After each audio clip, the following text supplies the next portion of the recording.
मेरा नाम लियाम है। मैं एक मिस्ट्री नॉवेलिस्ट हूँ। मेरी जिंदगी बिल्कुल कॉपी पेस्ट जैसी बोरिंग थी, जो हर सेकंड एकदम फिक्स चलती थी। रोज सुबह ठीक 9 बजे मैं ऑफिस की बिल्डिंग में कार्ड स्वाइप करता, रिसेप्शनिस्ट मुस्कुराकर बोलती गुड मॉर्निंग लियाम। रोज शाम ठीक 6:45 पर मैं फ्रंट डेस्क से निकलता, सी यू टुमारो लियाम। ऑफिस से मेरा घर ठीक 3.6 किलोमीटर दूर था। 11 मिनट का रास्ता, 3 ट्रैफिक लाइट, 3 टर्न्स और ठीक 7:03 पर मैं घर के अंदर। जूते उतारो, बैग रखो, माइक्रोवेव में खाना गर्म करो और ठीक 10:23 पर सीधे बेड पर। 3 साल से मेरी लाइफ एक परफेक्ट मशीन की तरह चल रही थी। कोई दर्द नहीं था, बस पूरी बॉडी एकदम सुन्न हो चुकी थी। मैं अक्सर मन ही मन इस बोरिंग रूटीन की शिकायत करता था, पर भाई अगर मुझे पता होता कि आगे क्या होने वाला है तो मैं कसम खाता हूँ कि कभी अपनी जुबान भी नहीं खोलता। वैसे दोस्तों, क्या आपकी लाइफ भी ऐसे ही बोरिंग चल रही है या लाइफ में कोई तगड़ा कांड चल रहा है? कमेंट में बताओ। मेरी लाइफ तो इतनी फिक्स थी कि अगर मैं अपनी आंख 2 सेकंड ज्यादा झपका दूं तो मेरा पूरा शेड्यूल ही बिगड़ जाता था। खैर, उस दिन भी सब कुछ बिल्कुल नॉर्मल था। मैंने जूते लाइन से रखे, बैग बुक शेल्फ में डाला और माइक्रोवेव के डिंग होते ही खाना खाकर सोने चला गया। मैं सोने से पहले अपने नॉवल के लिए एक मर्डर सीन सोच रहा था, पर मुझे क्या पता था कि मैं खुद एक खौफनाक सीन का हिस्सा बनने वाला हूँ। आधी रात को अचानक मेरी नींद टूटी। सन्नाटे के बीच टेबल पर रखा पानी का ग्लास अचानक पागलों की तरह कांपने लगा। खड़खड़ाहट की तेज आवाज से मैं झटके से उठ बैठा। मैंने आंखें फाड़कर चारों तरफ देखा, पर आसपास कोई नहीं था। मुझे लगा शायद मेरा वहम है, पर अगले ही सेकंड पूरी दुनिया गोल गोल घूमने लगी। मेरे कानों में एक अजीब सी गूंज होने लगी, मानो लाखों कीड़े सीधे मेरे दिमाग की नसों को चबा रहे हो। मेरा बेड हवा में हिलने लगा और देखते ही देखते पूरा कमरा नीचे गिरने लगा। बुक शेल्फ्स, डेस्क, लैंप, सब कुछ ग्रेविटी को तोड़कर मेरे साथ एक गहरे सन्नाटे में समाने लगा। मैंने अपनी पूरी ताकत से कंबल को जकड़ लिया। मेरा दिमाग एकदम ब्लैंक हो चुका था। ये मुमकिन ही नहीं था। मैंने अपने सिर के अंदर चिल्लाने की कोशिश की, पर वो आवाज उस वजनहीनता के शोर में कहीं डूब गई। मैं जो अपनी कहानियों में परफेक्ट क्राइम लिखने का एक्सपर्ट था, आज खुद एक ऐसे गहरे गड्ढे में गिर रहा था जिसे समझाना नामुमकिन था। मेरा सिर चकराने लगा और इससे पहले कि मैं पूरी तरह बेहोश होता, मेरे दिमाग में सिर्फ एक आखिरी बात आई, असली खौफ कभी किसी लॉजिक को फॉलो नहीं करता। फिर सब कुछ ब्लैकआउट हो गया। लियाम ने जैसे ही अपनी आंखें खोली, उसे अपनी गर्दन पर एक अजीब सी सिहरन महसूस हुई। उसने तुरंत अपना हाथ ऊपर उठाया तो उसकी उंगलियों को एक ठंडा मेटल और छोटे छोटे नुकीले कांटे महसूस हुए। वो कांटों जैसा एक अजीब कॉलर था जो उसकी गर्दन की नस पर कसकर बंधा हुआ था और एक जिंदा चीज की तरह हल्का हल्का सिकुड़ रहा था। उसके चारों तरफ एक डरावना ग्रे और ब्लैक कलर का स्पेस फैला हुआ था। हर तरफ खुरदरी पत्थरों की दीवारें थी, जिससे एक बहुत बड़ा गोल हॉल बना हुआ था। जमीन एकदम गीली थी और हवा से जंग और सड़न की भयंकर बदबू आ रही थी। उस हॉल के चारों तरफ 20 बंद कमरे थे और हर एक दरवाजा बाहर से पूरी तरह लॉक था। लियाम के अलावा वहाँ फर्श पर 19 अजनबी लोग बिखरे पड़े थे, जो धीरे धीरे एक एक करके होश में आ रहे थे। और भाई, उन सभी 19 लोगों के गले में भी बिल्कुल वैसा ही डरावना कॉलर बंधा हुआ था। हॉल में अचानक भगदड़ मच गई। लोग चीखने चिल्लाने लगे, गालियां देने लगे और पागलों की तरह छटपटाने लगे। तभी एक बंदे ने जबरदस्ती अपने गले का कॉलर खींचकर निकालने की कोशिश की, पर भाई, निकालते ही नुकीले कांटे सीधे उसके मांस में धंस गए और खून बहकर उसकी हड्डी तक आ गया। लियाम अपनी जगह से टस से मस नहीं हुआ। एक मिस्ट्री नॉवेलिस्ट होने के नाते वो अच्छे से जानता था कि ऐसे डरावने माहौल में पैनिक होना सबसे बेकार चीज है। वो अपना दर्द दबाकर चुपचाप हर एक चेहरे को स्कैन करने लगा। तभी ऊपर बने गुंबद से एक ठंडी और मशीनी आवाज गूंजी, welcome to the nightmare Abish. इसके बाद मौत की सजा की तरह एक एक करके गेम के नियम सुनाए गए। हर एक कॉलर के पीछे 4 में से कोई एक मार्क यानी निशान बना हुआ था। सांप, कौवा, हिरन या मछली। ये निशान हर राउंड में रैंडमली बदल जाएंगे और कोई भी प्लेयर अपना खुद का निशान नहीं देख सकता था। हॉल के चारों तरफ 20 कमरे यानी कॉन्शियसनेस सेल्स बने हुए थे। हर एक राउंड पूरे 1 घंटे का था। आखिरी के 5 मिनट में इन कमरों के दरवाजे बंद होने वाले थे। एक बार कमरे के अंदर जाने के बाद आपको अपने कॉलर के पीछे बने निशान का बिल्कुल सही नाम बताना था। अगर सही बताया तो आप बच जाओगे, लेकिन अगर गलत बताया तो सीधे मौत, यानी आपकी आत्मा हमेशा के लिए खत्म। वहाँ एकदम सन्नाटा छा गया। वो मशीनी आवाज फिर गूंजी, इन 20 प्लेयर्स के बीच में एक असली नाइटमेयर यानी शैतान छुपा हुआ है। अगर वो शैतान मारा गया तो बाकी बचे हुए सारे लोग एक साथ जाग जाएंगे, लेकिन अगर आखिर में सिर्फ वो शैतान और कोई एक प्लेयर बचा तो शैतान जीत जाएगा और वो प्लेयर हार जाएगा। 3 कड़े नियम थे। एक कमरे में 2 से ज्यादा लोग नहीं जा सकते। कोई किसी को कमरे में जाने से नहीं रोक सकता और कोई भी ताकत का इस्तेमाल करके किसी दूसरे प्लेयर को जवाब देने से नहीं रोक सकता। नियम तोड़ने वाले को वहीं पर खत्म कर दिया जाएगा। ये आखिरी लाइन सुनते ही सबकी रूह कांप गई। मशीनी आवाज ने कहा, ये भरोसे का खेल है। बेहतर होगा कि आप अपने लिए एक सच्चा पार्टनर ढूंढ लें। ये सुनते ही वहाँ मौजूद 20 जोड़ी आंखों में शक का एक बीज तुरंत बो दिया गया। आप खुद अपना निशान नहीं देख सकते थे। आपको पूरी तरह दूसरे इंसान पर ही भरोसा करना था। पर भाई, अगर सामने वाले ने झूठ बोला तो आप सीधे मौत के मुंह में जाओगे। यहाँ किसी पर भरोसा करने का मतलब था अपनी गर्दन सीधे किसी की तलवार पर रख देना। लियाम ने तुरंत अपने दिमाग में लॉजिक दौड़ाया। अगर उसे कोई शीशा मिल जाए जिससे वो अपना निशान खुद देख सके तो उसे किसी की मदद की जरूरत ही नहीं पड़ेगी। पर उसने चारों तरफ देखा। हॉल की हर एक दीवार खुरदरे बिना पॉलिश किए पत्थरों की थी। यहाँ तक कि बीच में बने सप्लाई स्टेशन का पानी भी एकदम काले और गंदे सूप जैसा था। उस शैतान ने खुद को बचाने का हर एक रास्ता पहले से ही ब्लॉक कर दिया था। तभी एक सस्ते सूट वाला आदमी सबसे पहले आगे आया और बोला, सुनो सब लोग, नियम एकदम साफ है। हम बस एक दूसरे को उसके कॉलर का निशान सच सच बता देंगे और सबके सब जिंदा बच जाएंगे। एक नर्स ने तुरंत उसकी बात मान ली और उनके पीछे पीछे 3 कॉलेज स्टूडेंट्स भी आ गए। देखते ही देखते 2 मिनट के अंदर 5 लोगों का एक ग्रुप यानी अलायंस बन गया। वो सब एक गोल घेरे में खड़े हो गए, एक दूसरे का निशान निशान चेक किया और बताने लगे। लियाम इस ग्रुप में शामिल नहीं हुआ। ऐसा नहीं था कि वो बचना नहीं चाहता था, बल्कि उसका ध्यान हॉल में किसी और पर चला गया था। हॉल के बिल्कुल दूसरी तरफ सफेद बालों वाला एक सीधा सादा और मासूम चेहरे वाला बूढ़ा आदमी जमीन पर बैठा था। वो पास में रो रही एक लड़की के कंधे को धीरे धीरे थपथपा रहा था। उस बुजुर्ग की आवाज इतनी ज्यादा मीठी और शांत थी जैसे रात के वक्त रेडियो पर कोई शांत गाना बज रहा हो। उसका बोला हर एक शब्द वहाँ रो रहे और टूट रहे लोगों के जख्मों पर सीधा असर कर रहा था। सिर्फ कुछ ही मिनटों में 4 लोग उस बूढ़े के पास जमा हो गए और उसे मसीहा समझने लगे। लियाम ने अपनी आंखें सिकोड़ी। उसका सालों का प्रोफाइलिंग एक्सपीरियंस कह रहा था कि भावनाओं से ऐसा खेल सिर्फ 2 ही लोग खेल सकते हैं, या तो कोई महात्मा या फिर कोई खतरनाक शिकारी। और भाई इस खौफनाक जगह पर कोई महात्मा तो बिल्कुल नहीं हो सकता था। तभी ऊपर गुंबद पर लगी लाल रंग की उल्टी गिनती आखिरी 5 मिनट पर पहुंच गई। कमरों के दरवाजे बंद होने वाले थे। लियाम मुड़ा और सबसे दूर वाले कमरे की तरफ बढ़ने लगा। रास्ते में एक पत्थर के खंबे के पास से गुजरते हुए उसकी नजर एक अजीब आदमी पर पड़ी। उसने अपनी कैप नीचे झुका रखी थी और अंधेरे में खड़ा मुस्कुरा रहा था। उसकी आंखों में कोई डर नहीं था, बस एक अजीब सी खुशी थी। वो शिकार नहीं बल्कि एक शिकारी था। खैर, लियाम कमरे के अंदर गया और पत्थर का भारी दरवाजा धड़ाम से बंद हो गया। घने अंधेरे में मशीनी आवाज गूंजी, अपना निशान बताओ। लियाम का कोई पार्टनर नहीं था। किसी ने उसे जवाब नहीं दिया था। 4 निशान थे, यानी जिंदा बचने का सिर्फ 1/4 चांस था। लियाम ने आंखें बंद की, एक गहरी सांस ली और अपना जवाब बोल दिया। अचानक दरवाजा ऊपर उठा और लियाम बाहर आ गया। भाई वो जिंदा था। ये कोई अंधा तुक्का नहीं था। कमरे में घुसने के आखिरी 3 सेकंड पहले उसने पत्थर के खंबे की गीली सतह पर अपने कॉलर का एक बहुत ही धुंधला रिफ्लेक्शन देख लिया था। वो पूरा निशान देखने के लिए काफी नहीं था, पर 2 गलत निशानों को लिस्ट से बाहर करने के लिए बहुत। बाजी 50/50 की थी और उसका दाव एकदम सही बैठ गया। पर ये तरीका वो अगली बार इस्तेमाल नहीं कर सकता था। अगले राउंड में निशान फिर से बदल जाएंगे और शायद पत्थर पर वो गीलापन भी उस जगह ना मिले। अब उसे जानकारी का एक पक्का जरिया चाहिए था। दूसरे शब्दों में कहें तो उसे किसी पर भरोसा करना ही था। तभी हॉल का दरवाजा फिर से खुला। सभी 20 लोग अपने अपने कमरों से बाहर आ गए। पहला राउंड था और सबके सब जिंदा बच गए थे। 5 लोगों का वो ग्रुप खुशी से एक दूसरे को हाई फाइव दे रहा था। उस बूढ़े आदमी का ग्रुप भी एकदम सेफ था, पर वहाँ हर कोई जश्न नहीं मना रहा था। अचानक ईस्ट साइड से एक बहुत भारी आवाज गूंजी। लियाम ने मुड़कर देखा तो उसे इस खेल का सबसे खौफनाक और कड़वा सच दिखाई दिया। एक बहुत ही हट्टे कटे और जालिम आदमी ने चश्मा पहने एक सीधे साधे लड़के की छाती पर अपना भारी पैर रख रखा था। वो चश्मे वाला लड़का दीवार से चिपका हुआ था। उसके चश्मे का एक शीशा पूरी तरह टूट चुका था और उसके होंठ डर के मारे सफेद पड़ चुके थे। उस जालिम गुंडे को देखकर ऐसा लगा जैसे वो सीधे साउथ की मूवी से बिना टिकट लिए यहाँ विलन की एक्टिंग करने आ गया हो। वो चश्मे वाला लड़का डर के मारे पूरी तरह कांप रहा था और उसने जबरदस्ती अपने मुंह से सिर्फ एक शब्द निकाला, ठीक है। लियाम दूर खड़ा ये सब शांति से देख रहा था। नियम कहते थे कि आप किसी को जवाब देने से रोकने के लिए ताकत का इस्तेमाल नहीं कर सकते, पर वो गुंडा नियमों की बारीकियों से खेल रहा था। वो आपको पीट पीट कर अधमरा तो कर सकता था, पर आपके बोलने की ताकत नहीं छीन रहा था। हिंसा की ये लाइन बहुत ही चालाकी से तय की गई थी। ये एक तरह का मतलबी रिश्ता था। उस गुंडे को चश्मे वाले लड़के की आंखों की जरूरत थी और चश्मे वाले लड़के को जिंदा बचने के लिए उस गुंडे के रहमो करम की जरूरत थी। रही बात ये कि चश्मे वाले लड़के को उसका खुद का निशान कौन बताएगा, तो उस गुंडे को इस बात से कोई घंटा फर्क नहीं पड़ता था। लियाम ने अपने दिमाग में उस गुंडे को मार कर लिया। ये बंदा सिर्फ अपने फायदे के लिए काम कर रहा है। सिर्फ इस बर्ताव से ही साफ था कि ये गुंडा असली नाइटमेयर यानी शैतान नहीं हो सकता, क्योंकि असली शैतान को अपना रूप छुपाना होगा। उसे लोगों का भरोसा जीतना होगा ताकि लोग खुद उस पर विश्वास करें। पर इस गुंडे का तो लालच उसके चेहरे पर ही साफ दिख रहा था। वो बहुत बेवकूफ था। असली खतरनाक इंसान तो वो होता है जो आपका भरोसा जीतकर खुद ब खुद आपका गार्ड नीचे करवा दे, यानी आपको बिल्कुल बेफिक्र कर दे। तभी लियाम की नजर तुरंत उस बूढ़े आदमी पर गई। वो बूढ़ा आदमी इस वक्त हाथ में काले रंग का सूप लिए एक कमजोर औरत को दे रहा था। उसकी आवाज वसंत की ठंडी हवा जैसी मीठी थी। लो, कुछ पी लो, डरो मत, हम सब यहाँ से सही सलामत जिंदा बाहर निकलेंगे। उस औरत ने कांपते हाथों से वो कटोरा ले लिया। उसकी आंखें रोने की वजह से लाल थी। बूढ़े ने उसके हाथ को थपथपाया और फिर अगले इंसान को दिलासा देने के लिए मुड़ गया। उसका हर एक तरीका एकदम परफेक्ट था, मानो वो कोई एक्टिंग कर रहा था। पर लियाम ने एक छोटा सा डिटेल पकड़ लिया। वो बूढ़ा जब भी किसी को दिलासा देने के लिए कोई शब्द बोलता, उससे ठीक पहले वो पूरे कमरे को स्कैन करता था कि कितनी आंखें उसे देख रही हैं। वो कोई मदद नहीं बल्कि सीधे सीधे एक्टिंग कर रहा था। तभी दूसरे राउंड का काउंटडाउन शुरू हो गया। हर किसी का निशान फिर से बदल गया। ग्रुप के लोग फटाफट एक दूसरे का निशान चेक करके बताने के लिए दौड़े। उस गुंडे ने चश्मे वाले लड़के को बालों से पकड़ा और जबरदस्ती अपनी पीठ का निशान देखने के लिए मजबूर किया। पूरा हॉल घबराहट और फुसफुसाहट की आवाजों से गूंज रहा था। लियाम अब भी कोने में एकदम अकेला खड़ा था, ना कोई पार्टनर ना कोई जानकारी। तभी पीछे से एक आवाज आई, तुम भी अकेले हो? लियाम ने मुड़कर देखा। वो कैप वाला आदमी पत्थर की दीवार से टेक लगाकर खड़ा था। उसकी कैप के नीचे से उसका आधा कड़क चेहरा साफ दिख रहा था। हाथ जेब में थे और उसका पोस्चर इतना रिलैक्स था मानो वो किसी वेकेशन पर आया हो। उसने पूछा, पहले राउंड में किसी ने तुम्हारी मदद नहीं की, तुम कैसे बच गए? लियाम 2 सेकंड के लिए बिल्कुल खामोश रहा। फिर उसने उल्टा सवाल दागा, और तुम कैसे बचे? उस कैप वाले आदमी ने एक ठंडी मुस्कान दी, जैसे किसी तलवार पर रोशनी चमक गई हो। उसने हल्के अंदाज में कहा, 4 में से 1 तुक्का मार दिया, कोई बुरा चांस नहीं था। उसका टोन इतना हल्का था मानो वो किसी खाने की प्लेट पर शर्त लगा रहा हो। उसकी आंखों में मौत का रत्ती भर भी खौफ नहीं था। ये कोई दिखावा नहीं था, बल्कि उसके अंदर से ही एक बेफिक्री निकल रही थी। लियाम ने ऐसे लोग पहले भी देखे थे, हाई सिक्योरिटी वाली जेल के कड़े इंटेरोगेशन रूम्स के अंदर। तभी घड़ी का काउंटडाउन 40 मिनट पार कर गया। वो कैप वाला आदमी कमरों की तरफ मुड़ा और बिना पीछे देखे आगे बढ़ गया। जाते जाते जाते उस कैब वाले ने कहा, अगले राउंड में मैं तुम्हें तुम्हारा निशान बता दूंगा, तुम मुझे मेरा बताते हो या नहीं ये पूरी तरह तुम्हारी मर्जी है। लियाम ने उसे एक खंबे के पीछे गायब होते हुए देखा। ये कोई भरोसा नहीं था और ना ही कोई हमदर्दी थी, ये तो बस दो शिकारियों के बीच का एक अजीब सा इंस्टिंक्ट यानी तालमेल था। ये आदमी बिल्कुल लियाम की तरह किसी भेड़ बकरी के झुंड का हिस्सा नहीं था, पर भाई किसी जंगली जानवर के साथ हाथ मिलाने की एक बहुत बड़ी कीमत चुकानी पड़ती है, और इस खेल में सबसे बड़ी कीमत थी सामने वाले की तरफ अपनी पीठ कर देना। दूसरे राउंड के आखिरी 5 मिनट बचे थे। कमरों के दरवाजे बंद होने वाले थे। लियाम को अब एक फैसला लेना ही था। वो उसी तरफ चल पड़ा जहाँ वो कैप वाला आदमी गया था। जब लियाम ने उसे ढूंढा तो वो एक कमरे के गेट के पास घुटनों के बल बैठा था और हाथ में कंकड़ लेकर फर्श पर कुछ खुरच कर लिख रहा था। उस आदमी ने बिना ऊपर देखे कहा, तुम्हारा निशान साफ है। लियाम के कदम वहीं रुक गए। वो इस बात को चेक नहीं कर सकता था, पर उसके अंदर की आवाज ने कहा, इस आदमी के पास झूठ बोलने की कोई वजह नहीं है, क्योंकि दूसरे राउंड में किसी अजनबी को जान से मारकर उसे कुछ हासिल नहीं होने वाला था। लियाम ने उसकी तरफ देखा और कहा, तुम्हारा निशान कौवा है। ये सुनते ही उस कैप वाले आदमी ने आखिरकार अपना सिर ऊपर उठाया। उसकी कैप के नीचे छिपी आंखें दो सूखे कुएं की तरह एकदम ठंडी और रहस्यमयी लग रही थी। सौदा पक्का। ना कोई हाथ मिलाया गया, ना कोई फालतू बात हुई। दोनों चुपचाप अपने अपने कमरों के अंदर चले गए। पत्थर के भारी दरवाजे बंद हो गए। घने अंधेरे में मशीनी आवाज गूंजी। लियाम ने अपना निशान बोला, सांप। और भाई पल भर के लिए वो कांटों वाला कॉलर उसकी गर्दन पर थोड़ा ढीला हो गया। जवाब बिल्कुल सही था। दूसरा राउंड यहीं खत्म हुआ और अच्छी बात ये थी कि सभी 20 लोग जिंदा बच गए थे। पर जैसे ही तीसरा राउंड शुरू हुआ, हॉल का माहौल चुपके से पूरी तरह बदल चुका था। उस बूढ़े आदमी के ग्रुप में अब 6 लोग शामिल हो चुके थे। वो सफेद बालों वाला बूढ़ा जो खुद को एक समाज सेवक कह रहा था। उसने सिर्फ 2 राउंड के अंदर लोगों का भरोसा जीतने का एक मास्टर प्लान पूरा कर लिया था। पहले वो किसी को उसका निशान बताकर उस पर एहसान करता, फिर उस पर अपना हुक चलाता, मैंने तुम्हारी मदद की, अब तुम दूसरों की मदद करो। और आखिर में वो एक ऐसा जाल बुन देता जहाँ ग्रुप से अलग होने का मतलब था सीधे अपनी मौत। लियाम दूर कोने में खड़ा होकर उसकी हर एक चाल को बहुत ध्यान से देख रहा था। साइकोलॉजी और इंसानी दिमाग को समझने वाले एक नॉवेलिस्ट होने के नाते वो इस खेल को बहुत अच्छे से जानता था। पंत के पाखंडी गुरु, पिरामिड स्कीम के फ्रॉड बॉस और लोगों के दिमाग से खेलने वाले धोखेबाज, इन सब का माइंड कंट्रोल करने का तरीका हमेशा बिल्कुल एक जैसा ही होता है। वो सबसे पहले आप में एक लाचारी पैदा करते हैं और फिर आपकी सुरक्षा पर पूरी तरह अपना कब्जा जमा लेते हैं। और ये बूढ़ा आदमी इस काम को बाकी सबसे बहुत ही सफाई और चालाकी से कर रहा था।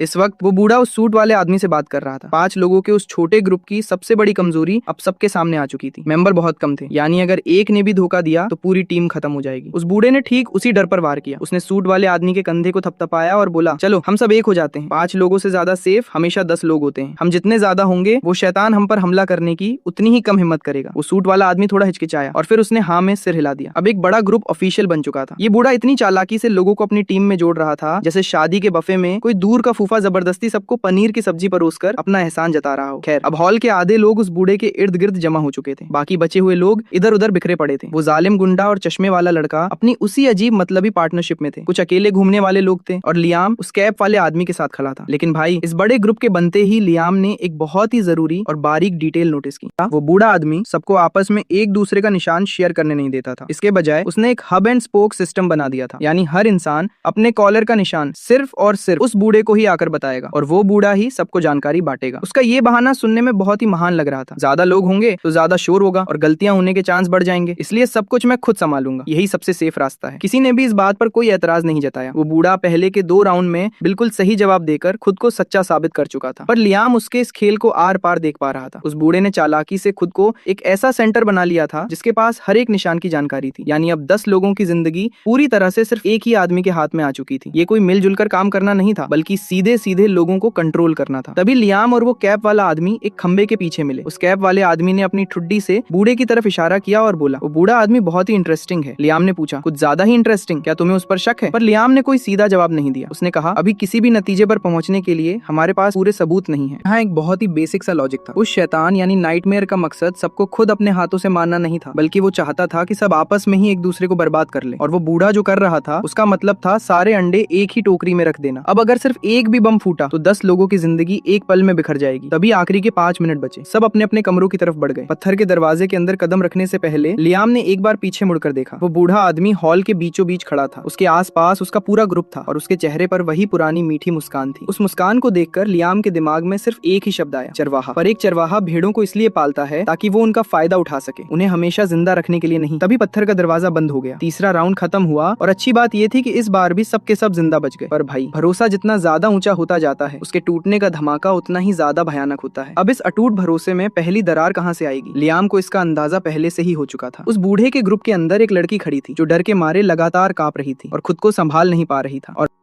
उस बूढ़े का ग्रुप हॉल के सबसे बड़े हिस्से पर कब्जा जमाए बैठा था। उसके सारे मेंबर्स बीच में बने सप्लाई स्टेशन के चारों तरफ एक गोल घेरे में बैठे थे। ऊपर ऊपर से देखने पर सब कुछ एकदम शांत और बढ़िया लग रहा था। वो बूढ़ा आदमी बीच में बिल्कुल एक मूर्ति की तरह बैठा था और जो भी उसके पास आता वो खुद ब खुद अपनी आवाज धीमी कर लेता था। पर भाई बाहर के कोने से देख रहे लियाम को पहली दरार साफ साफ दिख चुकी थी। उन 3 कॉलेज स्टूडेंट्स में से वो गुंगराले बालों वाली लड़की डर के मारे पूरी तरह टूट रही थी। भले ही उसकी दूसरी सहेली उसे शांत करने की लगातार कोशिश कर रही थी, पर राउंड 2 से ही उसकी उंगलियों का कांपना बंद नहीं हुआ था। उसकी आंखें इधर उधर भाग रही थी और उसकी सांसें बहुत तेज और उखड़ी हुई थी। ये बिल्कुल एक गंभीर एंजाइटी अटैक था। असली दुनिया में ये जानलेवा नहीं होता, पर इस खूनी खेल में घबराहट सीधे आपको मौत के मुंह में ले जाती है। तभी इस राउंड के निशान फिर से बदल गए। ग्रुप का वही पुराना रूटीन शुरू हुआ। हर कोई अपने पार्टनर का निशान चेक करता, बूढ़े को जाकर बताता और बूढ़ा सबको उनका सही निशान बांट देता। उस गुंगराले बालों वाली लड़की का पार्टनर वो लंबा कॉलेज का लड़का था जिसने बेसबॉल कैप पहन रखी थी। उसने कांपते हुए उस लड़के की गर्दन के पीछे देखा। उसकी सहेलियां उसे बार बार दिलासा देने की कोशिश कर रही थी, पर डर के मारे उस लड़की के होंठ बुरी तरह थरथरा रहे थे। उसने घबराहट में जबरदस्ती अपने मुंह से 2 शब्द निकाले, ये सांप है।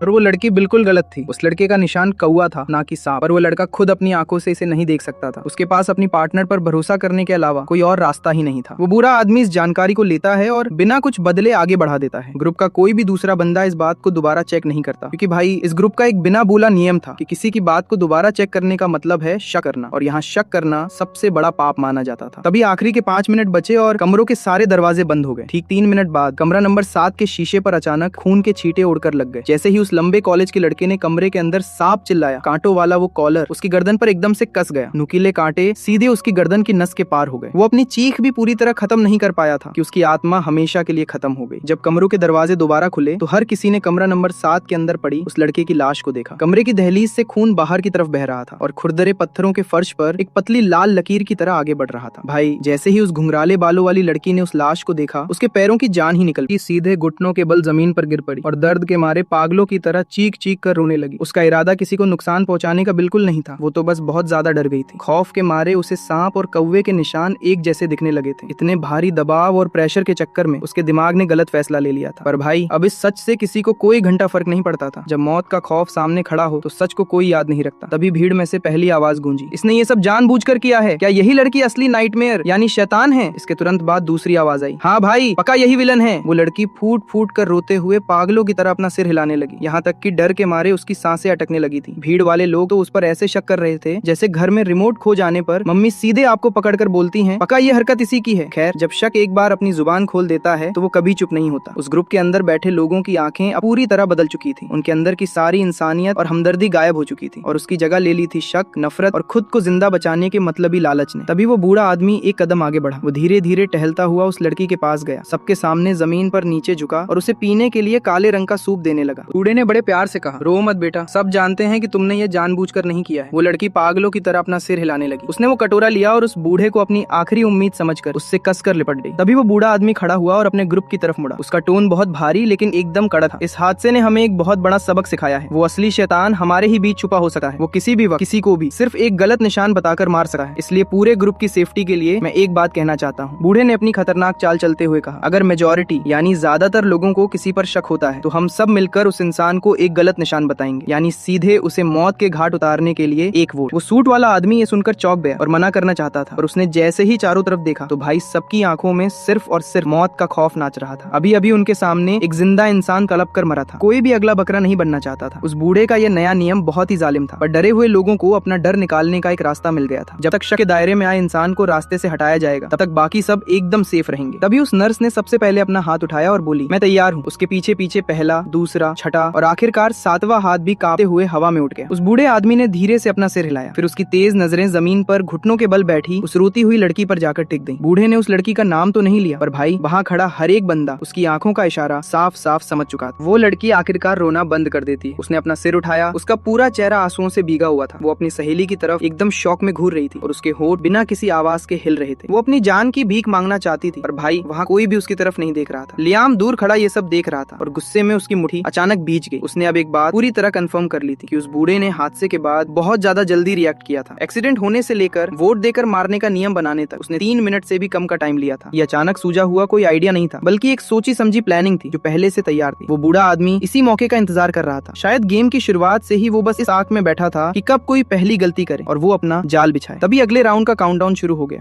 5वां राउंड शुरू हुआ और सबके निशान फिर से बदल गए। वो लड़की हॉल के बिल्कुल बीचों बीच घुटनों के बल बैठी थी। वो उम्मीद से अपने पुराने ग्रुप के एक एक दोस्त का चेहरा देख रही थी, पर भाई एक भी इंसान ने उसकी तरफ मुड़कर नहीं देखा। यहाँ तक कि उसकी वो सहेली भी उससे मुंह फेर कर खड़ी थी, जो अब तक उसे चुप करा रही थी और दिलासा दे रही थी। वो सूट वाला आदमी चुपचाप अपने जूतों को घूर रहा था। नर्स ने भी अपनी छाती पर हाथ बांधकर मुंह फेर लिया। बाकी लोग या तो अपनी आंखें चुरा रहे थे या सीधे वहाँ से दूर चले गए। वो बूढ़ा आदमी उस लड़की से सिर्फ 3 कदम दूर खड़ा था और उसके चेहरे पर ऐसा झूठा दुख था मानो इस फैसले से सबसे ज्यादा दर्द उसी को हो रहा हो। वो लड़की फटे और सूखे होठों के साथ रोते रोते बैठ गई और कांपती आवाज में चिल्लाई, प्लीज मेरी बात मानो, मैं सच में कोई नाइटमेयर यानी शैतान नहीं हूँ। मैं तो बस बहुत ज्यादा डर गई थी, इसलिए मुझे कुछ साफ नहीं दिखा। प्लीज मुझे बस एक आखिरी मौका और दे दो। चारों तरफ सिर्फ सन्नाटा छा गया। उस बूढ़े ने एक ठंडी सांस ली और धीरे से बोला, मैं तुम्हारी बात पर यकीन करता हूँ बेटा, पर ये कोई ऐसा फैसला नहीं है जो मैं अकेला ले सकूं। वो अपने ग्रुप की तरफ मुड़ा और बोला, चलो वोट करते हैं। जो भी सोचता है कि इस लड़की को एक और मौका मिलना चाहिए वो अपना हाथ उठाए। भाई पूरे ग्रुप में से एक भी इंसान ने अपना हाथ नहीं उठाया। ऐसा नहीं था कि सब उसे असली विलन समझ रहे थे, पर मौत के इस खेल में अपनी जान पर दाव लगाने की हिम्मत किसी में नहीं थी। लोग सोच रहे थे कि क्या पता अगर ये सच में वही शैतान निकली तो। दूसरों की जान और खुद की जिंदगी के बीच में इंसानी लालच का फैसला हमेशा बिल्कुल एक जैसा ही होता है। उस बूढ़े आदमी ने बड़ी चालाकी से मौत का वो आखिरी फैसला पूरे ग्रुप के हाथों में सौंप दिया ताकि वो खुद पाक साफ बना था। तभी उस बूढ़े की आवाज एकदम शांत बहते पानी जैसी गूंजी, इस राउंड में हम इस लड़की को इसका सही निशान बिल्कुल नहीं बताएंगे। जैसे ही ये शब्द हवा में गूंजे, उस मासूम लड़की की आंखों की आखिरी उम्मीद भी हमेशा के लिए बुझ गई। लियाम दूर खड़ा होकर ये पूरा तमाशा देख रहा था। उसे उस बूढ़े के माइंड मैनिपुलेशन की हर एक चाल साफ साफ समझ आ रही थी। पहले हमदर्दी दिखाकर अपनी पावर बनाओ, फिर लोगों के मन में मौत का खौफ डालकर उन्हें आपस में ही बांट दो और आखिर में लोकतंत्र यानी वोट का मुखौटा पहनकर सीधे सीधे मर्डर कर दो। यहाँ ना कोई जबरदस्ती थी, ना कोई हिंसा थी और ना ही कोई झूठ बोला गया था। हर उस इंसान को जिसने अपना हाथ उठाया था उसे लग रहा था कि उसने बहुत ही सोच समझकर सही फैसला लिया है। पर भाई पाखंडी गुरु अपने खिलाफ बोलने वालों को रास्ते से हटाने के लिए क्या बिल्कुल ऐसा ही खूनी खेल नहीं खेलते? तभी भीड़ के बिल्कुल कोने में वो दूसरी कॉलेज की लड़की खड़ी थी जो अब अकेली बच गई था। उसने अभी अभी अपनी आंखों के सामने अपने एक क्लासमेट को तड़प तड़प कर मरते देखा था और अब वो अपनी दूसरी सहेली की लाइव मौत का गवाह बनने जा रही। तभी वो बूढ़ा आदमी उसके पास गया और उसके कंधे को थपथपा कर बोला, हम में से जो भी लोग बचे हैं उन्हें हमेशा एक साथ रहना होगा। मैं तुम्हारी जान की रक्षा करूंगा। उस कॉलेज की लड़की ने पागलों की ट्रांसफर हिलाया और उसकी आंखों में उस बूढ़े के लिए अंधा भरोसा साफ दिखने लगा। लियाम ने उस बूढ़े की तरफ देखा। उसका ग्रुप भले ही छोटा हो रहा था पर उस चरवाहे की पकड़ और ज्यादा मजबूत होती जा रही थी। तभी घड़ी का काउंटडाउन 50 मिनट पार कर गया। मौत की सजा पा चुकी वो लड़की अब रोना बंद कर चुकी थी। वो दीवार से टेक लगाए बैठी थी और उसकी आंखें एकदम सूनी थी। लियाम जब उसके पास से गुजरा तो उसके कदम वहीं रुक गए। उसे बचाना बहुत आसान था, बस उसे उसके कॉलर का सही निशान ही तो बताना था। पर भाई लियाम का दिमाग बोल रहा था, भाई दूसरों के फटे में टांग मत अड़ा, वरना यहाँ कॉलर के कांटे सीधे तेरे ही गर्दन में फिट हो जाएंगे। खैर लियाम नीचे झुका और उसने बहुत ही धीमी आवाज में फुसफुसाकर कहा, जिसे सिर्फ वो दोनों ही सुन सके, तुम्हारा निशान हिरन है। ये सुनते ही उस लड़की ने झटके से अपना सिर उठाया। उसकी आंखें पूरी तरह फटी की फटी रह गईं। उसे अपनी कानों पर यकीन नहीं हो रहा था। लियाम ने कहा, बस इसे याद रखना। लियाम खड़ा हुआ और बिना पीछे देखे वहां से आगे बढ़ गया। भाई ये कोई हमदर्दी या दया नहीं थी, बल्कि लियाम का एक सीक्रेट एक्सपेरिमेंट था। वो बस ये देखना चाहता था कि इस अचानक आए बदलाव पर वो बूढ़ा आदमी आगे क्या चाल चलता है। अगर वो लड़की इस राउंड में जिंदा बच गई तो उस बूढ़े का अगला कदम उसके और भी कई खौफनाक राज खोल देगा। आखिरी के 5 मिनट बचे और कमरों के दरवाजे बंद हो गए। उस ग्रुप के सारे मेंबर्स अपने अपने कमरों के अंदर चले गए। उन्हें पूरा यकीन था कि वो लड़की अब तक मर चुकी होगी, पर ठीक 3 मिनट बाद 18 लोग जिंदा बच गए थे और 2 लोग हमेशा के लिए खत्म हो चुके थे। पर भाई मरने वालों में वो लड़की बिल्कुल नहीं थी। जैसे ही कमरों के दरवाजे खुले, उस बड़े ग्रुप के हर एक मेंबर के चेहरे पर भयंकर कंफ्यूजन साफ दिख रहा था। वो सब सोच रहे थे कि ये लड़की अभी तक जिंदा कैसे है, आखिर इसे सही जवाब किसने बताया। भीड़ में फुसफुसाहट शुरू हो गई और खौफ का माहौल दोबारा गर्म हो गया। तभी उस बूढ़े आदमी के चेहरे से उसकी वो मीठी मुस्कान सिर्फ 1 सेकंड के 10वें हिस्से के लिए गायब हो गई। सिर्फ पलक झपकने जितने समय के लिए उसका कंट्रोल खोया, पर लियाम ने उसे पकड़ लिया। खुद पर से काबू खोते ही उस बूढ़े का बायां हाथ अनजाने में उसके बाएं कान की तरफ गया और उसने अपने कान को छुआ। लियाम के दिल की धड़कन तो तेज नहीं हुई, पर उसकी आंखें छोटी हो गई। उसने बूढ़े के इस अजीब इशारे को अपने दिमाग में हमेशा के लिए लॉक कर लिया। राउंड 5 खत्म होने के बाद उस लड़की के जिंदा बचने की खबर ग्रुप के लोगों पर किसी ठहरे हुए पानी में भारी पत्थर गिरने जैसी लगी। पूरा ग्रुप गुस्से और डर से खौल उठा। उस बूढ़े ने तुरंत इमरजेंसी मीटिंग बुलाई और ग्रुप के एक एक मेंबर को अपने पास बुलाकर कड़ाई से इंटेरोगेट करना शुरू कर दिया कि आखिर वो कौन गद्दार है जिसने उस लड़की को उसका निशान लीक किया था। 8 लोग बिल्कुल पागलों की तरह एक दूसरे का मुंह ताक रहे थे और सबने साफ मना कर दिया कि भाई हमने कुछ नहीं किया। उस बूढ़े का चेहरा एकदम शांत रहा और उसकी आवाज अब भी बहुत मीठी थी। कोई बात नहीं, हो सकता है उसने खुद ही सही तुक्का मार दिया हो। 4 में से 1 चांस था, जो नामुमकिन नहीं है। पर भाई, उसकी नजरें अचानक भीड़ को पार करती हुई सीधे दूर एक पत्थर के खंबे के पास खड़े लियाम पर जाकर टिक गई, और वो पूरे 2 सेकंड तक उसे घूरता रहा। लियाम ने भी उसकी नजरों से नजरें मिलाई। वो जरा भी पीछे नहीं हटा। आधे हॉल के पार उन दोनों की आंखें एक दूसरे से ऐसे टकरा रही थीं, मानो अंधेरे में 2 खूंखार जानवर एक दूसरे के इलाके को नाप रहे हों। आखिरकार उस बूढ़े ने ही अपनी नजरें पहले हटाई, और वो वापस अपने ग्रुप को दिलासा देने के लिए मुड़ गए। उधर वो बचाई गई लड़की अब वापस उस ग्रुप के पास नहीं गई। वो हॉल के एक कोने में सिमट कर बैठ गई था। वो अब किसी के भी पास जाने से बुरी तरह डर रही थी, यहाँ तक कि लियाम के पास आने से भी। उसे समझ नहीं आ रहा था कि आखिर वो किस पर भरोसा करे। अब वो बस इतना जानती थी कि वहाँ मौजूद हर एक इंसान की नजरों में वो ग्रुप से बाहर निकाली जा चुकी एक अछूत बन चुकी थी, जिससे सबका भरोसा उठ चुका था। खेल के दूसरे कोने पर अब खून बहना शुरू हो चुका था। उस जालिम गुंडे का जुल्म अब हद से ज्यादा बढ़ता जा रहा था। 5वें राउंड में वो सिर्फ धमकियां देकर शांत होने वाला नहीं था। अब वो अपनी बात मनवाने के लिए सीधे सामने वाले को भयंकर दर्द दे रहा था। उस चश्मे वाले लड़के के बाएं हाथ की सबसे छोटी उंगली एक बहुत ही अजीब और डरावने एंगल पर मुड़ी हुई थी। उस गुंडे ने चौथे राउंड में ही उसे मरोड़ कर तोड़ दिया था, और उसकी गलती सिर्फ इतनी थी कि उसने निशान बताने में सिर्फ 1 सेकंड की देरी कर दी थी। 3 सेकंड। उस गुंडे ने चश्मे वाले के सामने अपनी 3 मोटी उंगलियां उठाई और घुर्राया। अब से हर राउंड में तुझे मेरी पीठ का निशान देखने और बताने के लिए सिर्फ 3 सेकंड का टाइम मिलेगा। अगर 3 सेकंड से एक भी पल ऊपर गया तो मैं तेरी दूसरी उंगली मरोड़ कर तोड़ दूंगा। वो चश्मे वाला लड़का अपने टूटे हुए चश्मे के पीछे चुपचाप अपना सिर झुकाए खड़ा था। उसकी आंखों के सामने अब सिर्फ अंधेरा था। वो ना तो रो रहा था और ना ही अपनी जान की भीख मांग रहा था। वो बिल्कुल एक जिंदा लाश बन चुका था। पर भाई, दूर खड़े लियाम ने एक बहुत ही जरूरी बात नोटिस की। उस चश्मे वाले लड़के का दायां हाथ अब भी गुस्से में पूरी तरह भींचा हुआ था। उसके नाखून उसकी हथेली में इतनी अंदर तक धंस चुके थे कि वहां से धीरे धीरे खून बाहर आ रहा था। वो खौफ नहीं था, बल्कि वो शुद्ध नफरत थी। तभी छठे राउंड का काउंटडाउन शुरू हो गया। हमेशा की तरह उस जालिम गुंडे ने चश्मे वाले लड़के को बालों से पकड़ा और उसकी गर्दन के पीछे का हिस्सा सामने कर दिया। चश्मे वाले लड़के ने बिना टाइम वेस्ट किए सिर्फ 2 सेकंड के अंदर निशान पढ़कर बता दिया। गुंडा अपनी जीत पर खुश हुआ। उसने उसे छोड़ दिया और अकड़ते हुए बीच में बने सप्लाई स्टेशन पर पानी पीने चला गया। वो चश्मे वाला लड़का अब भी जमीन पर घुटनों के बल बैठा था, और उसकी खतरनाक नजरें उस गुंडे की पीठ पर टिकी हुई थी। ठीक उसी पल अचानक रेंगता हुआ एक पत्थर उसके घुटने के पास आकर रुका। वो एक पत्थर था जिसके किनारों को घिस घिस कर किसी रेजर की तरह एकदम धारदार और नुकीला बनाया गया था। वो हरी रोशनी के नीचे एकदम ठंडा और चमकीला दिख रहा था। चश्मे वाले लड़के ने झटके से अपना सिर ऊपर उठाया। वो कैप वाला आदमी अंधेरे में सिर्फ 2 कदम दूर खड़ा था। उसके हाथ उसकी जेब में थे और उसके होठों पर एक अजीब सी टेढ़ी मुस्कान थी। उस कैप वाले आदमी ने एकदम हल्के अंदाज में कहा, ये पत्थर मैंने एक कमरे की दीवार के कोने को घिसकर बनाया है। मुझे इसे तैयार करने में पूरे 2 राउंड लगे हैं। अब तुम चाहो तो इसे खुद को बचाने के लिए इस्तेमाल कर सकते हो, या फिर किसी और काम के लिए। अब उस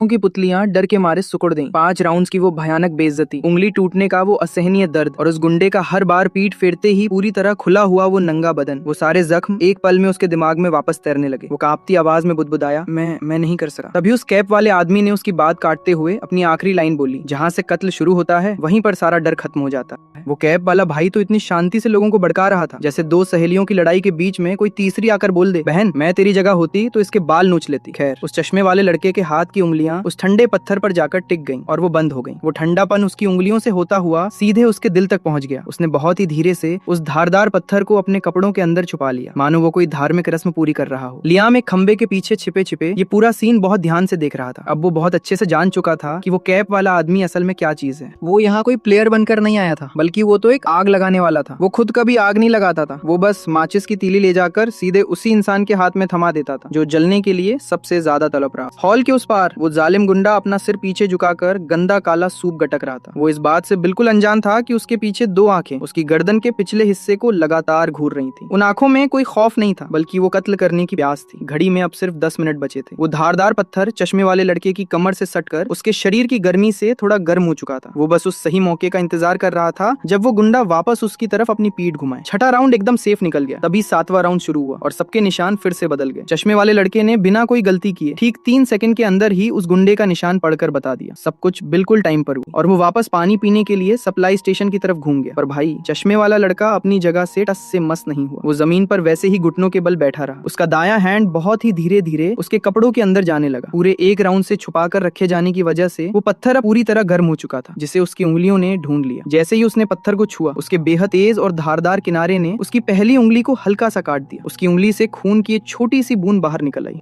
उसे उस कटने का दर्द बिल्कुल महसूस नहीं हुआ। सच कहें तो पिछले 6 राउंड्स में उसने जो कुछ भी सहा था उसके सामने ये दर्द कुछ भी नहीं था। वो जालिम गुंडा पानी लेने के लिए सप्लाई स्टेशन पर थोड़ा नीचे झुका हुआ था। उसकी गर्दन पूरी तरह से खुली हुई थी और वो सिर्फ 4 कदम दूर था। पत्थरों की दीवारों के बीच वहाँ कोई नहीं था। चश्मे वाला लड़का अपने टूटे हुए चश्मे के पीछे से खड़ा हो गया। उसकी आंखों में खून उतर आया था और उसकी पुतलियां एकदम डरावनी हद तक शांत थी। जहाँ से कत्ल शुरू होता है वहीं पर सारा डर खत्म हो जाता है। ये लाइन उसके दिमाग में एक सुलगती हुई गर्म सुई की तरह चुभ गई, जिसने उसके बचे कुचे होश को भी जलाकर खाक कर दिया था। उसने पहला कदम बढ़ाया, उसका हाथ बिल्कुल नहीं कांपा। दूसरा कदम, सांसें एकदम नॉर्मल थी। तीसरा कदम, उसने पत्थर पर अपनी पकड़ और मजबूत कर ली। और भाई जैसे ही उसने चौथा कदम बढ़ाया, उसने वो धारदार पत्थर सीधे उस गुंडे की गर्दन के ठीक पीछे, कॉलर के ठीक नीचे पूरी ताकत से घोंप दिया। वो गुंडा दर्द के मारे एक जंगली जानवर की तरह पागलों की तरह दहाड़ उठा। जख्म से खून का एक फव्वारा फूटा। वो लड़का दोबारा वार करने के लिए उस पत्थर को गर्दन से बाहर खींचने की कोशिश करने लगा, पर भाई वो हटा कट्टा गुंडा गर्दन पर जानलेवा वार खाने के बाद भी नीचे नहीं गिरा। इसके बजाय वो गुस्से में तेजी से घूमा। उसने अपने एक हाथ से सीधे उस चश्मे वाले लड़के का गला किसी लोहे के शिकंजे की तरह कसकर दबोच लिया। उसने चश्मे वाले लड़के को हवा में ऊपर उठा दिया। उसके पैर हवा में लटक रहे थे और गला दबने की वजह से उसका पूरा चेहरा सूजकर नीला लाल पड़ता जा रहा था। उसके नाखून उस गुंडे की कलाई पर खून के गहरे निशान बना रहे थे। पर भाई वो मजबूत हाथ अपनी जगह से टस से मस नहीं हुआ। तेरी इतनी मजाल, उस गुंडे की गर्दन से किसी नल की तरह लगातार खून बह रहा था। उसकी आवाज दर्द के मारे फटी और बदली हुई लग रही थी, पर उसकी पकड़ और ज्यादा मजबूत होती जा रही थी। उस चश्मे वाले लड़के की सांस की नली पूरी तरह कुचली जा रही थी। उसके गले से टूटी फूटी सांसों की घबराहट भरी आवाजें आ रही थी। उसका मुंह पूरा खुला हुआ था। वो बोलने के लिए तड़प रहा था, पर उसके मुंह से एक भी शब्द बाहर नहीं आ पा रहा था। हॉल में मौजूद हर एक इंसान को यह खलबली और शोर सुनाई दे गया था। सबने मुड़कर देखा। कोई डर के मारे चीख पड़ा तो कोई घबराकर पीछे की तरफ गिर गया, पर वहां उसे बचाने के लिए कोई भी आगे नहीं आया। लियाम पीछे एकदम शांत खड़ा था और उसका चेहरा बिल्कुल नहीं बदला। वो अपने दिमाग में उल्टी गिनती गिन रहा था। नियम नंबर 3 कहता था, कोई भी इंसान किसी दूसरे प्लेयर को जवाब देने से रोकने के लिए ताकत या किसी और तरीके का इस्तेमाल नहीं कर सका। और यहाँ उस गुंडे ने उस लड़के का गला दबाकर सीधे सीधे उसके बोलने और जवाब देने की ताकत को ही छीन लिया था। ये साफ साफ नियम का उल्लंघन था। और रही बात उस चश्मे वाले लड़के की, तो उसने भी पहले हमला करके गुंडे की गर्दन में पत्थर घोंपा था, जो खुद सामने वाले की जवाब देने की ताकत के लिए एक फिजिकल थ्रेट यानी शारीरिक खतरा था। भाई उन दोनों ने एक ही समय पर गेम की लक्ष्मण रेखा पार कर दी थी। तभी ऊपर गुंबद से सीधे उस मशीनी आवाज ने दखल दिया। वो आवाज एकदम ठंडी और आखिरी फैसला सुनाने वाली थी। नियम का उल्लंघन पकड़ा गया है। प्लेयर नंबर 7 और प्लेयर नंबर 13 दोनों को तुरंत गेम से बाहर किया जाता है। आवाज आते ही दोनों के कांटों वाले कॉलर एक साथ गर्दन पर कस गए। उस गुंडे का हाथ जो चश्मे वाले लड़के के गले पर था, वो आखिरकार ढीला होकर छूट गया। उसने ये जानबूझकर नहीं किया था, बल्कि इसलिए हुआ क्योंकि कांटों ने उसकी गर्दन की नस को पूरी तरह से काट दिया था। सिर्फ आधे सेकंड के अंदर उसकी आत्मा हमेशा के लिए मिटा दी गई। उसका भारी और कड़क शरीर पीछे की तरफ पलटा और पत्थरों के फर्श पर एक बहुत भारी आवाज के साथ धड़ाम से गिर पड़ा। उधर वो चश्मे वाला लड़का भी पूरी तरह टूटकर जमीन पर ढेर हो चुका था। उसके कॉलर ने भी अपना काम बिल्कुल एक साथ पूरा किया। वो वहाँ फर्श पर अपना मुंह पूरा खोले पड़ा था और एकदम चुपचाप बिना हिले डुले ऊपर गुंबद की तरफ घूर रहा था। कमरों की धुंधली हरी रोशनी उसके टूटे हुए चश्मे के शीशों पर चमक रही थी। पर भाई बिल्कुल आखिरी सेकंड में उसके होठों का कोना बहुत ही हल्का सा ऊपर की तरफ मुड़ा, मानो मरने से पहले उसे उस नरक के दर्द से एक बहुत बड़ी राहत मिल गई हो। अब खून के गहरे तालाब में 2 लाशें एक दूसरे के बगल में पड़ी हुई थी। पूरे हॉल के अंदर एक खौफनाक सन्नाटा छा चुका था। लियाम दूर खड़ा था, पर उसकी आंखें उन लाशों पर बिल्कुल नहीं टिकी थी, बल्कि उस कैप वाले आदमी पर टिकी थी। वो सबसे दूर वाली दीवार से टेक लगाए खड़ा था, हाथ जेब में थे और चेहरे पर बिना किसी भाव के ये सब ऐसे देख रहा था मानो खुद की बनाई किसी बहुत खूबसूरत पेंटिंग की तारीफ कर रहा हो। वो अच्छे से जानता था कि जैसे ही वो चश्मे वाले के हाथ में पत्थर थमाएगा, बिल्कुल यही होने वाला है। नहीं, बल्कि सच तो ये था कि वो यही खौफनाक अंजाम चाहता था। 2 जिंदगियां, एक पत्थर और सिर्फ एक लाइन। उस आग लगाने वाले को इस बात से कोई घंटा फर्क नहीं पड़ता था कि लपटें किसे जलाकर खाक कर रही हैं। इस राउंड के बाद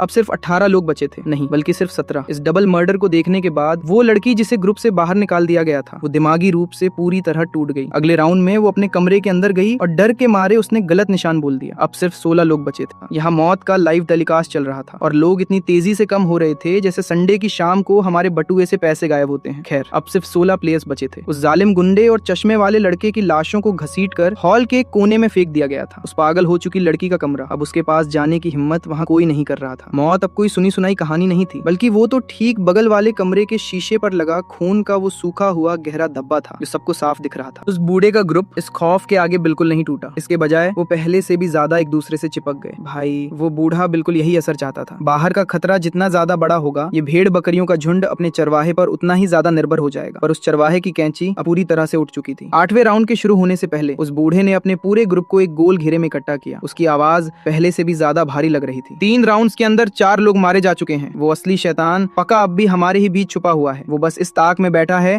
कि कब हम लापरवाह हों और वो हमला कर दे। जैसे ही अगला राउंड शुरू हुआ, हर किसी की नजरें इधर उधर भागने लगी। अब शक किस पर करें, अपने बगल में बैठे इंसान पर या फिर अपने ठीक सामने खड़े बंदे पर। हर एक चेहरा अब संदिग्ध लग रहा था और हर एक आंख कुछ न कुछ छुपाती हुई दिख रही थी। तभी उस बूढ़े ने बिल्कुल सही मौके पर अपनी पहली छुरी चलाई। वो बोला, मैंने एक बात नोटिस की है, पिछले राउंड में नंबर 9 अपने कमरे के अंदर अपना निशान बोलने से पहले बहुत लंबे समय तक हिचकिचा रही थी। ये सुनते ही उस औरत ने झटके से अपना सिर उठाया। वो पागलों की तरह आसपास के लोगों को देखकर अपना सिर हिलाने लगी और उसका पूरा चेहरा खौफ से भर गया। वो कांपती आवाज में बोली, मैं तो बस अपना निशान याद करने की कोशिश कर रही थी। तभी उस बूढ़े एक्सप्रेसिव ने अपनी बहुत ही मीठी लेकिन जानलेवा आवाज में कहा, वो असली शैतान कभी कुछ याद करने की कोशिश नहीं करेगा भाई। वो बूढ़ा ऐसा इसलिए बोल रहा था क्योंकि वो खुद सबका निशान पहले से जानता था, पर अपनी असलियत छुपाने के लिए वो बस नाटक कर रहा था। इस लॉजिक में बहुत सारे झोल थे, पर मौत के खौफ ने लोगों के सोचने समझने की शक्ति को मार दिया था। तभी वोटिंग शुरू हुई। ग्रुप के 6 लोगों ने उसे मारने के लिए हाथ उठा दिया। वो शांत रहने वाली औरत चीखने लगी और भागने की कोशिश करने लगी, पर वहाँ किसी ने उसकी मदद नहीं की। अगले राउंड में किसी ने भी उसे उसका सही निशान नहीं बताया और देखते ही देखते कमरा नंबर 9 का शीशा भी खून के गहरे धब्बों से लाल हो गया। भाई, जब एक बार कत्ल का ये रास्ता खुल जाता है तो लोगों को खून बहाने की लत लग जाती है। 9वां राउंड शुरू हुआ। इस बार उस बूढ़े ने उंगली उठाई कि वो सूट वाला आदमी बार बार अपनी नजरें चुरा रहा है। वो सूट वाला आदमी पागलों की तरह बहस करने लगा और बोला, अबे साले, मैं पहला बंदा था जिसने सबको मिलजुल कर काम करने का आइडिया दिया था। मैं भला वो शैतान कैसे हो सकता हूँ? उस बूढ़े ने एक ठंडी सांस ली और बोला, यही वजह है कि तुम पर सबसे ज्यादा शक होता है। उस असली शैतान के छुपने का सबसे अच्छा तरीका यही है कि वो सबसे पहले आकर अपनी वफादारी की कसम खाए। बूढ़े की ये लाइन सुनते ही उस सूट वाले के पैरों तले जमीन खिसक गई। वो सूट वाला आदमी भी 6 वोटों से मारा गया। 10वां राउंड शुरू हुआ। इस बार उस नर्स को सिर्फ इसलिए मार दिया गया क्योंकि वो उस सूट वाले आदमी के बहुत ज्यादा करीब रहती थी। 11वां राउंड आया। एक आदमी जो शुरू से एकदम खामोश बैठा था, उसे सिर्फ इसलिए मौत के घाट उतार दिया गया क्योंकि इस डरावने माहौल में उसकी वो खामोशी ही सबसे बड़ा शक बन चुकी थी। पर भाई, मजे की बात ये थी कि हर एक वोटिंग में वो बूढ़ा खुद कभी किसी को मारने का फैसला नहीं सुनाता था। वो बस सबके सामने एक चालाकी भरा एनालिसिस रखता था और मौत की छुरी ये डरी हुई भीड़ खुद अपने हाथों से उठा लेती थी। खून ये भीड़ बहाती थी और उस बूढ़े के हाथ हमेशा बिल्कुल साफ और पाक साफ बने रहते थे। लियाम बाहर के कोने से शांत खड़ा होकर राउंड दर राउंड इस खूनी खेल को देख रहा था। आखिरकार उसने इस एलिमिनेशन के पीछे छुपे असली पैटर्न को ढूंढ निकाला। उस बूढ़े ने अब तक जिस किसी को भी अपना निशाना बनाया था, उन सब में एक बात बिल्कुल कॉमन थी कि वो सब अपनी मर्जी से सोचने समझने की ताकत रखते थे। जो कोई भी उस बूढ़े की पावर पर थोड़ा सा भी शक करता, वो सीधे मारा जाता। वो बूढ़ा वहाँ किसी असली विलन या शैतान को नहीं ढूंढ रहा था, बल्कि वो तो अपने भेड़ बकरियों के झुंड की छटाई कर रहा था। वो उन सारी टहनियों को काट कर फेंक रहा था जो कल को उसके खिलाफ खड़ी हो सके, ताकि पीछे सिर्फ और सिर्फ फालतू और डरपोक भेड़ें ही बचे। खासकर वो कॉलेज की लड़की। 12वें राउंड के खत्म होने तक इस पूरे हॉल में अब सिर्फ 8 लोग जिंदा बचे थे। वो बड़ा ग्रुप अब सिमट कर सिर्फ उस शातिर बूढ़े और पूरी तरह से ब्रेन वॉश हो चुकी उस कॉलेज की लड़की तक ही रह गया था। ग्रुप के बाकी सारे मेंबर्स आपसी नफरत और शक की वजह से अंदर ही अंदर मारे जा चुके थे। अब बचे हुए 8 लोग एकदम साफ हो चुके थे। वो बूढ़ा आदमी, वो कॉलेज की लड़की, लियाम, कैड और 4 ऐसे प्लेयर्स जो हमेशा उस ग्रुप से बाहर रहे थे। लियाम एक खंबे से टेक लगाकर हॉल के अंदर फैले उन खाली कमरों को देख रहा था। 20 कमरों में से 12 कमरों के शीशों पर अब खून के गहरे धब्बे सूख चुके थे। अभी तक एक भी इंसान को उस असली शैतान ने सीधे अपने हाथों से नहीं मारा था। वो तो बस भीड़ के बीचों बीच बड़े आराम से बैठता, मुस्कुराता और इस पूरे झुंड को एक दूसरे का गला काटते हुए मजे से देखता रहता था। तभी कैट टहलता हुआ लियाम के पास आया। वो दोनों कंधे से कंधा मिलाकर खड़े हो गए और उनकी नजरें सीधे उस बूढ़े आदमी पर टिकी हुई थी। कैट ने दबी आवाज में पूछा, क्या तुम पक्के तौर पर श्योर हो कि यही वो विलन है? लियाम ने तुरंत कोई जवाब नहीं दिया। सबूतों की कड़ी में अभी भी आखिरी लिंक मिलना बाकी था, पर वो अच्छे से जानता था कि आने वाले राउंड्स में वो बूढ़ा अपनी रफ्तार और ज्यादा तेज कर देगा, क्योंकि 8 लोग बहुत ज्यादा थे। उस बूढ़े को ये संख्या घटाकर सीधे 1 on 1 यानी सिर्फ आखिरी 2 लोगों तक लानी थी। और भाई, यही उस असली शैतान का असली एंड गेम था। लियाम ने गहरी सांस ली और बोला, बस एक और राउंड। तभी 13वें राउंड की शुरुआत हुई और उस बूढ़े ने ग्रुप से बाहर रहने वाले उन अकेले प्लेयर्स का शिकार करना शुरू कर दिया। इसके लिए उसने एक बहुत ही आसान तरीका अपनाया। उसने उस कॉलेज की लड़की को फुसलाकर बाहर अकेले रहने वाले एक मिडिल एज टीचर के पास भेजा। वो कॉलेज की लड़की बहुत ही मासूम आंखें बनाकर और अपनी कांपती हुई आवाज में उस टीचर से झूठ बोली, सर मुझसे अब उस ग्रुप के अंदर और ज्यादा नहीं रहा जा रहा है। वो रोते हुए बोली कि वो उस बूढ़े का साथ हमेशा के लिए छोड़ना चाहती है और उसने उस टीचर से मदद की भीख मांगी। वो टीचर थोड़ा हिचकिचाया पर आखिरकार तरस खाकर वो मान गया और उसने उस लड़की को अपने सीक्रेट नेटवर्क के अंदर शामिल कर लिया। वो सीधे साधे टीचर साहब तो इतनी जल्दी उस लड़की के झांसे में आ गए जैसे एग्जाम हॉल में सुंदर लड़की को देखते ही बैक बेंचर लौंडा अपनी पूरी आंसर शीट उसकी तरफ सरका देता है। खैर अगले ही राउंड में वो कॉलेज की लड़की वापस चुपके से उस बूढ़े आदमी के पास लौट आई। सारे सीधे साधे लोगों का पूरा सीक्रेट स्ट्रक्चर चुरा कर ले आई थी। कौन किसके साथ जोड़ी बना रहा है और कौन किस पर पूरी तरह निर्भर है। वो शातिर बूढ़ा आदमी ये सब सुनकर एक गहरी मुस्कान के साथ अपना सिर हिलाने लगा। 14वें राउंड की शुरुआत हुई। उस बूढ़े ने जानबूझकर उस सीधे साधे टीचर को एक बिल्कुल गलत निशान बता दिया। जैसे ही कमरा नंबर 14 की लाइट बुझी, उस कांटों वाले कॉलर की खौफनाक जकड़ ने एक और बेगुनाह टीचर की जान हमेशा के लिए ले ली। उस टीचर का जो पार्टनर था, एक नौजवान शेफ, उसने अब जानकारी का अपना इकलौता जरिया पूरी तरह खो दिया था। अगले राउंड में वो बिना किसी मदद के एकदम अंधा तुक्का मारने पर मजबूर हो गया। 4 में से सिर्फ एक सही चांस था और भाई किस्मत ने उसका साथ बिल्कुल नहीं दिया। सिर्फ 2 राउंड्स के अंदर 2 और लोग मारे जा चुके थे। अब पूरे नरक में सिर्फ 6 लोग जिंदा बचे थे। 15वां राउंड शुरू हुआ। बाहर अकेले बचने वाला वो तीसरा प्लेयर खुद हार मानकर उस बूढ़े के पास गया और घुटनों के बल बैठकर ग्रुप में शामिल होने की भीख मांगने लगा। उस बूढ़े ने बड़े प्यार से उसे ऊपर उठाया, उसके कंधे को थपथपाया और बोला, बेटा तुम्हें बहुत पहले आ जाना चाहिए था। अब से हम सब एक परिवार हैं। पर भाई ठीक उसी राउंड में उस नए आए बंदे को ग्रुप से बाहर निकालने के लिए वोटिंग कर दी गई और वजह सिर्फ इतनी सी बताई गई कि ये ग्रुप में बहुत लेट आया है, इसलिए इसके इरादे पक्का शक के घेरे में है। अब सिर्फ 5 लोग बचे थे। वो बूढ़ा आदमी, वो कॉलेज की लड़की लियाम, कैड और बाहर अकेली बचने वाली वो आखिरी प्लेयर, एक गेमर लड़की। 16वें राउंड के शुरू होने से पहले उस गेमर लड़की को आखिरकार अपनी खौफनाक सच्चाई साफ साफ समझ आ चुकी थी।